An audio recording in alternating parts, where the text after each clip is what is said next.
My gloved hand stretched high as if to skim my fingers along the fringe of heaven, but one wrong move would send me careening 800 feet to unforgiving earth. Spectators huddled below on a broad field, their necks craning, eyes no doubt squinting against the fiery afternoon sun. All to glimpse the crazy dame who batted her lashes at danger and wooed risk atop the wing of a Curtiss Jenny biplane.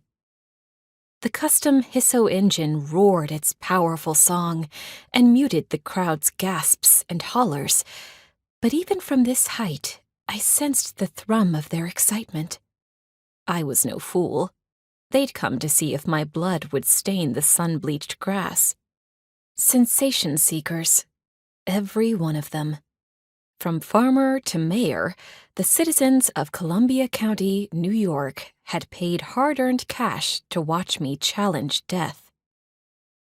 With my boots planted on the wing, I leaned and swayed with the plane's movement, becoming one with the machine as it inclined.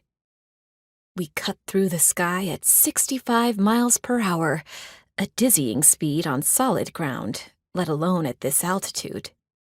"Stella, you're crazy," Tex mouthed from the safety of the open cockpit.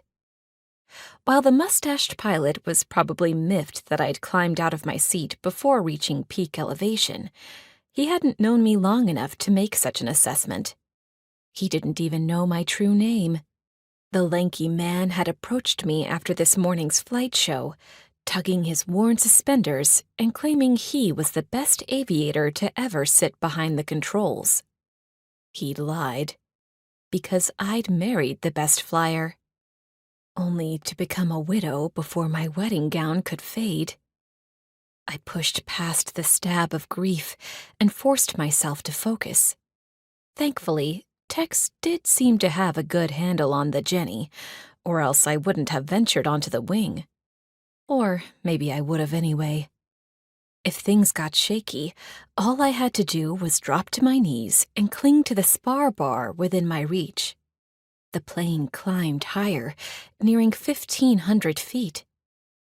My heartbeat drummed at the base of my throat. I pried my resolve from the murky depths of my mind and took a step forward. Then another. A tremor rocked the plane. I defied the instinct to stoop and brace myself. Instead, I stilled, adjusting to the new angle as if the wing were an extension of my feet. Good thing Tex hadn't jerked the controls. One panicked jolt could have knocked me off balance and into the slicing blades of the propeller. I strode 2 remaining paces, positioning close to the wing's edge, and my gaze swept over the crowd. Those below had no idea whom they stared at. My stunt in the air wasn't my only performance, nor my most dangerous one.